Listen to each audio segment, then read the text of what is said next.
So if you're a regular watcher of this channel, you'll know that I have a lot of current accounts. Here are just some of the ones I've got right now. But these ones in particular, they're ones that I've got because I have switched to them. I've switched for some free money. In fact, I've done it more than the cards I've got here in my hand. I've done it in total 17 times, 17 different bank switches for free cash every single time. Let me show you that list. In case you don't believe me, here is a list of all the times I've switched banks since the current account switching service launched back in the autumn of 2013. My first switch was from my current account I'd had for a long time into a Halifax account, and they were offering £100 just for changing my bank and probably for a better bank as well. Fantastic. Had to wait a couple of years before my next switch, but then I got another lump of cash, some £78 from Nationwide. But the following year, in 2016, 3 switches. Even more cash there from Co-op, M&S Bank and Yorkshire Bank. 2017, Barclays. 2018, NatWest. 2019, Lloyds. And then in 2020, Halifax again. Sometimes you can repeat the banks. Then HSBC, then Metro, then Virgin Money, then Nationwide again. In fact, Nationwide again twice in 2021 because I did it for a solo account and a joint account. And also in the same month, Santander gave me money, 130 quid. Then in June of 2022 of last year, Lloyds again. So again, those repeat ones don't come around so often, but that is a couple of banks there, 3 banks where I've got the money from them more than once. And again, late last year, Co-op again, second time I had money from them. So you can see there, that is a huge number of banks. You can also see, obviously, the amount of money that I've got for the most of them is around that 100, 125 quid. And when we're looking at the deals now, we're looking 175 to 200 for a lot of them. Again, they might not last, we don't know, but just shows you the potential here. That is a total for me, £2,040. And I don't intend to stop. TSB's offer right now has come along. If I can take advantage of that one, which should be no problem, potentially another 200 quid on top. And maybe in a year's time, if HSBC's eligibility keeps changing as it has most years, then I'll be eligible to get that money again from them. And you never know if something will happen similarly from a switch I did a long time ago, like NatWest, like Barclays. You never know if I'll get that cash again. It may at some point stop, but I don't care because that is £2,000 that I've got. And I want to share with you how you can also be a pro switcher, how you can switch again, and again. Keep doing it for as long as the banks are offering this money. So how do you do it? Well, I'll take you through my steps here. There are 7 key things you need to think about in order to do this. The first one, very, very, very simple here. I would create what's called a dummy account. If you're just switching once, right, you just want a better banking experience, you're not going to keep repeating it, then by all means, switch your main current account with all your main direct debits and standing orders and all these things, your normal banking things across. And that might not be a bad thing to do anyway. There might be a better bank out there than the one you're using right now. But once you've done that and you've got that good bank, you're not going to want to then switch again. Or maybe there are some great rewards that come from choosing a different account. The switching cash is nice, but there are other things, high interest in some accounts, monthly rewards, cashback on bills, other reasons you might want to choose a different bank. Ideally, you'll combine some cash bonus for switching with that rewards. But the point is, you won't want to keep moving that, won't want to keep switching it. So to start off, right, you need to create an additional account that's whole purpose in life is to be switched. Now, I have got a whole video taking you through the pros and cons, the things you have to consider when choosing the best dummy account. Things like, are you going to be credit checked and things like that, how fast it's going to be. So do check out that video after this about dummy accounts. But fundamentally, set up this dummy account and don't wait until a switch and deal comes along that you want to take advantage of, because you might need to do things. You might need to wait for that debit card to come from your dummy account. You might need to, as we get on to the next step, do a few other bits and pieces. So as long as you aren't already doing switching right now, get that dummy account, have it ready for you. Step 2 is to get that dummy account ready to switch. So step 1 is to get it. Step 2 is to get it ready. Now, you might not have to do much for this because there are some direct debits you can set up. In fact, many switching deals don't even require direct debits anymore, but sometimes they do. And sometimes they will require these direct debits to be active. And active has a bit of a loose definition and it varies by bank. And in fact, I've been told something by some banks on what that means, but I know people have switched without that actually having happened. But to be safe, if a switching deal requires you to have 2 direct debits, which is the norm when they do that, maybe they want more, but if they want one, maybe have them set up already on the account ready to go. So you're not scrambling around to get some ready in order to meet a deadline on a switch later on when those other deals come along. Now, I have got a whole other video that you can look at right here, which takes you through some of those different ways you can find additional direct debits if you are short of them, because you may well be using up all the ones for your bills on cashback accounts like the ones from Santander.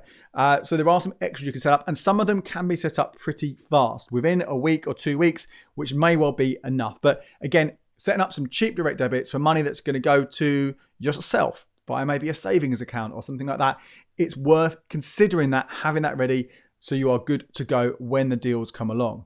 And also, if you are thinking about, let's say you're already in this process a little bit, you've got another account that you're not using anymore that you want to use as your dummy account for the purpose of switching, make sure you have a valid debit card.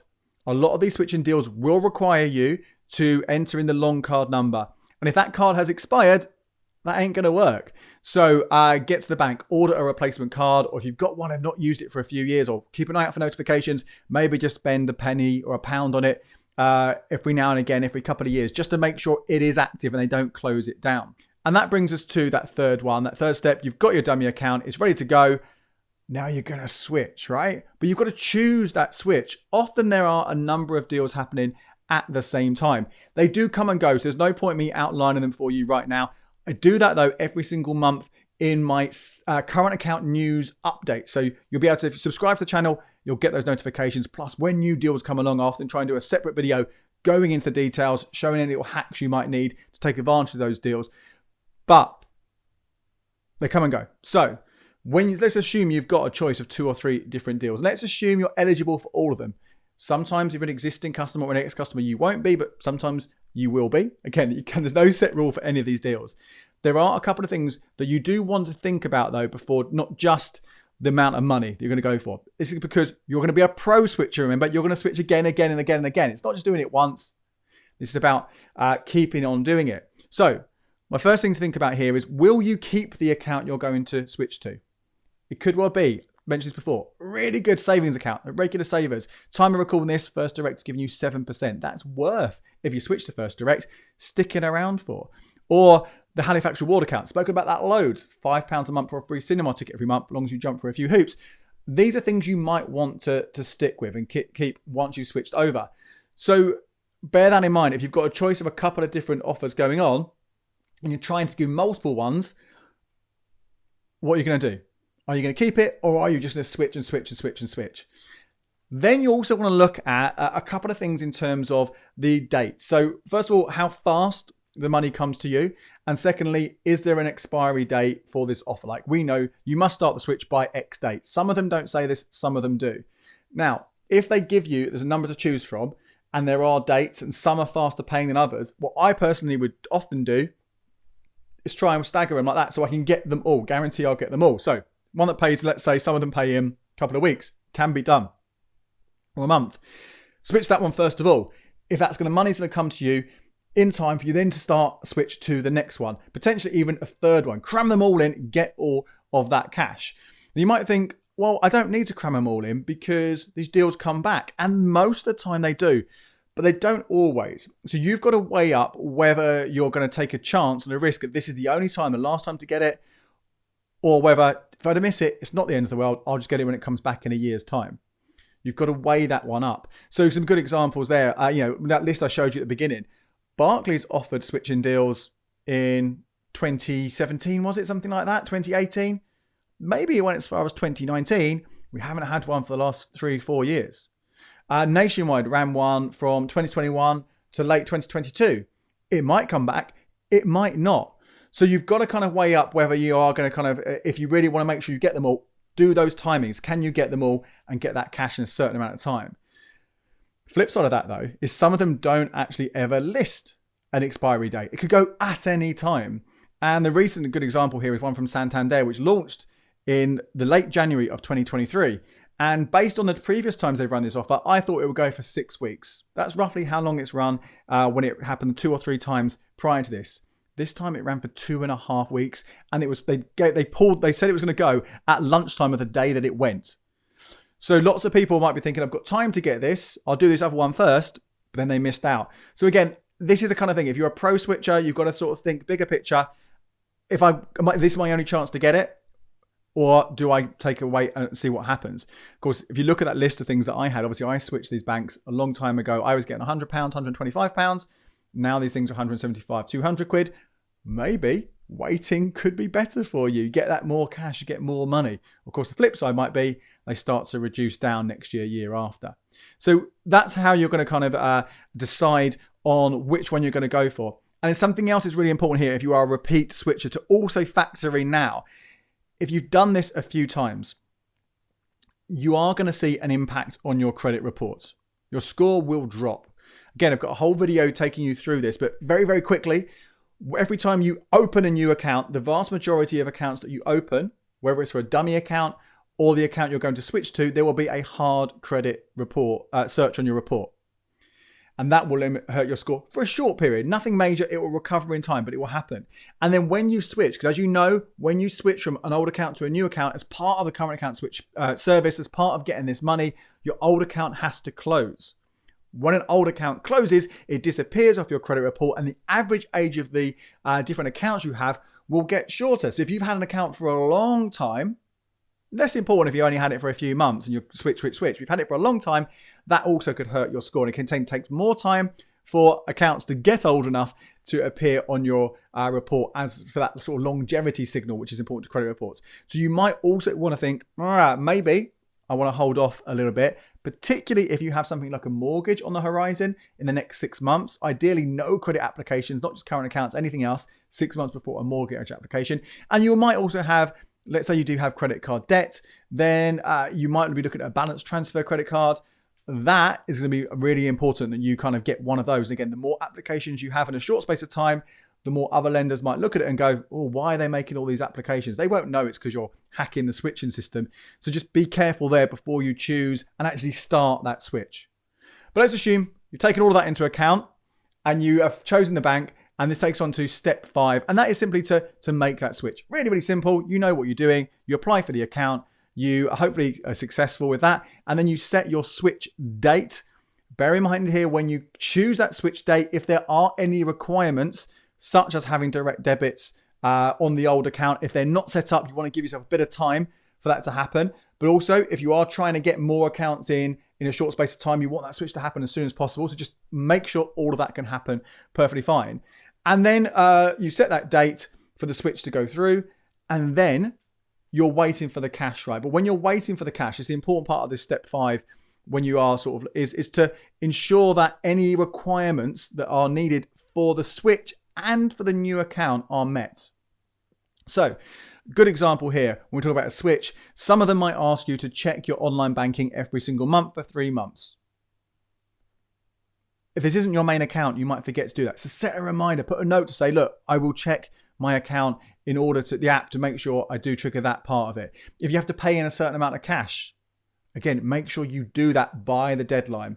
If you have set up direct debits, make sure they actually have transferred over and they are active on the new account. Whatever the requirement is, just make sure it's happened.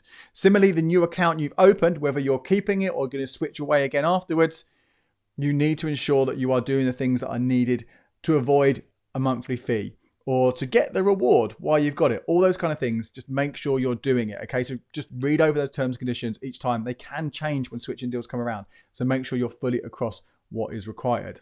And that takes us on to step 6. So while you're waiting for the money to come through, there's something really, really vital that I think you should be doing. And I showed you that I did it. Right at the beginning, I gave you a list, didn't I? I told you that I had on that list the dates that I switched, and I showed the bank that I switched to and how much I had. This is really important if you want to be a pro switcher, because you might be waiting a few years for a deal to come round. And that deal may well have a condition that says, you could not have had a switching offer since X date. You need to know that cutoff. Or it might even say you could not have had the switching offer at all in the past. And let's say it's 4 years' time, 5 years' time. Will you know exactly, if you've been doing a lot of them, which banks gave you money or when it was? So write it down. I've got a little tab. I've got a budgeting spreadsheet, and one of the tabs at the bottom is just switches.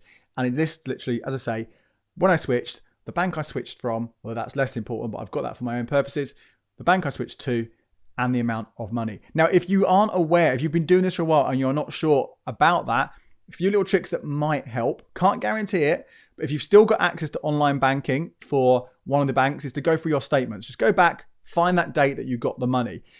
It's not necessarily clear with a lot of these things when they say when you switched or when you got the money, because sometimes you might have switched one day but got the money a couple of months later. So that won't always be crystal clear, 100% clear, but I would definitely, if you can, maybe make notes of both those. Switched on this date, got the money on this date. Or you also could go onto your credit reports, look at your credit history, and that will tell you at least when you opened an account. And that's often going to coincide with when you switch. But at least it gives you that rough idea. So when deals come along later on, you're hopefully going to be able to get that money again for a second time, maybe even a third time, the longer that you do this. And then that brings us on to the final step. And actually, it's also the first step again. So step 7 is to repeat.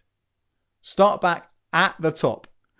Are you going to switch an existing account, maybe the one you've opened and just switched into, or are you going to create another dummy account?